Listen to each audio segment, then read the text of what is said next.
Hello po sa inyong lahat mga ka-crypto. Ako po si Pinoy Crypto Trader at sa video na ito ay atin pong pag-uusapan ang tungkol dito kay Solana, kung saan ang sabi po rito ay Abu Dhabi partners with Solana Foundation to develop Distributed Ledger Technology or DLT. Ayan.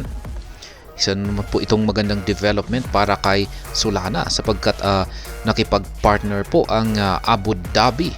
Yan, para sila po ay mag-develop or gumawa ng tinatawag po nilang DLT or Distributed Ledger Technology. Kaya yan, isa na naman po itong magandang development dito kay Solana.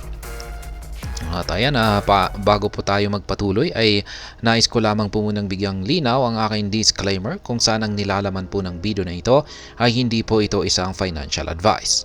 For education and information purposes lamang po ang layunin nito. Maliban po dito ay nais ko na rin pong magbigay babala na wala pong kahit anumang group chat ang Pinoy Crypto Trader.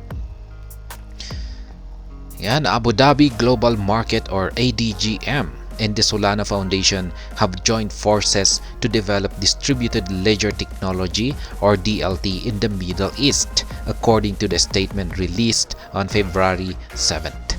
Kaya yan, ang ADGM or ang Abu Dhabi Global Market ay ayan, nakipag-join po ng forces or nakipagsanib puwersa dito sa Solana Foundation. At ang kanilang layunin ay para gumawa or mag-develop po ng tinatawag nilang Distributed Ledger Technology or DLT dito sa Middle East. Kaya yan, ito po ay ayon po sa statement na nailabas noong February 7. Kaya yan, gaya ng sinabi ko kanina, ay isa po itong matinding partnership ng Solana at ang Abu Dhabi Global Market. Kaya isa na naman po itong magandang benefit para sa mga yan, para kay Solana. Kaya yan, while specifics remain under wraps, the partnership will explore opportunities within ADGM's recently released DLT Foundation regulations. This collaboration aims to leverage ADGM's growing blockchain ecosystem and Solana's thriving developer community. Kaya ayan, yung pagpa-partnership daw po na ito or collaboration ng Solana at saka ang ADGM ay ayan, para magkaroon po ng paglago dito sa blockchain ecosystem ng ADGM. Ayan, at yan, para na rin yung mga developers dito kay Solana ay para mag-thrive. Ayan, or tuloy-tuloy lamang po sila sa pagdi-develop ng mga projects. Kaya yan, our strategic alliance with the Solana Foundation marks a key milestone in cementing ADGM's leadership in the blockchain sector and represents a direct reflection of the effectiveness of our DLT Foundation framework and our commitment to the growth and the development of the blockchain sector, emphasized Hamad Al-Mazroui, ADGM Registration Authority CEO. Kaya yan po yung pahayag ng registration authority ng ADGM dito sa kanilang tinatawag po nilang strategic alliance, kasi magkakaroon po ng kapag strategic alliance ay magkakaroon po ng benefits ang Solana Foundation at syempre ang maging ang ADGM dito, at sila po ay nagtutulungan, kaya nga sila nagkaroon ng partnership. Kaya yan, inaasahan po nila na magkakaroon po sila ng paglago at mga developments sa kanilang mga blockchain sector.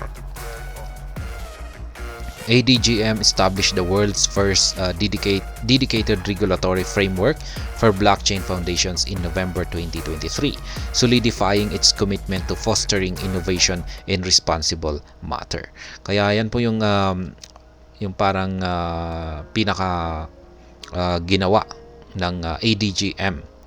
Ayan, kung saan ay sila po yung nag-establish ng kauna-unahang dedicated na regulatory framework para sa mga blockchain foundations, at nangyari po yan nitong nakalipas na taong 2023, yan, November.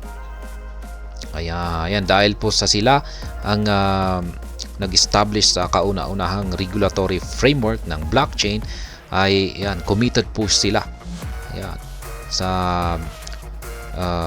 pagfo-foster ng innovation na sa tamang paraan, sa responsable na paraan.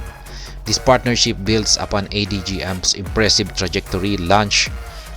This partnership builds upon ADGM's impressive trajectory. Launched in 2015, the International Financial Center has welcomed major players like Binance, Rain, and Nomura Bank's subsidiary, fostering a vibrant crypto ecosystem. Kaya, ayan po, ganyan po katindi itong si ADGM. Ayan, meron po siyang kahangahangang trajectory pagdating sa kanyang pagbuo ng kanyang mga partnership.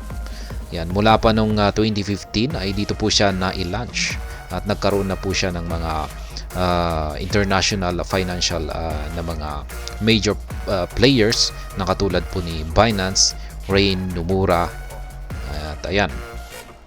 Solana too has witnessed the significant growth, experiencing a surge in user interest and developer adoption. Kaya yan, nakaranas na rin daw itong si Solana dahil sa pagkakaroon po nila ng partnership, ay nakaranas na rin po itong si Solana ng yan, paglago sa kanyang mga users, yan, at mga developer adoption. Working closely with ADGM is a significant step forward in the continued growth of blockchain adoption in the region as a whole, and advances the Solana Foundation's goal of fostering innovation, security, and widespread adoption on the Solana network in the Middle East, stated Solana Foundation CEO Lily Liu, highlighting the partnership's potential to attract talent to the region. Kaya yan na rin ang inilabas na pahayag ng Solana Foundation CEO na si Lily Liu. Ayan. Ayon po sa kanya ay talagang nakatulong po yung kanilang partnership dito kay ADGM na magkaroon po ang Solana ng ayan, mas maraming mga users at ayan na rin, nagkaroon pa na rin po ito ng widespread adoption at ayan, lalong-lalo na dito sa Middle East. Kaya yan po ang magandang recent developments na nagaganap dito kay Solana. Ayan, nagkaroon po sila ng isang matinding partnership dito kay Abu Dhabi. Ayan, Abu Dhabi ano po ulit yan? Global Markets or ADGM. Ayan, hanggang dito na lamang po tayo sa video na ito. Sana po ay inyong nagustuhan ang aking paliwanag dito. Kung inyo po itong nagustuhan ay pakiclick lamang po ang like button nito. Para naman po sa mga bago lamang dito, kayo po ay aking inaanyayahan para mag-subscribe. Pakiclick na rin po ang bell icon nito dahil ito po ang siyang magsisilbing notification nito sa mga bago kong videos na akin pong ina-upload sa aking YouTube channel na ito. Marami pong salamat sa panonood. Ingat po tayo lagi at God bless po sa ating lahat.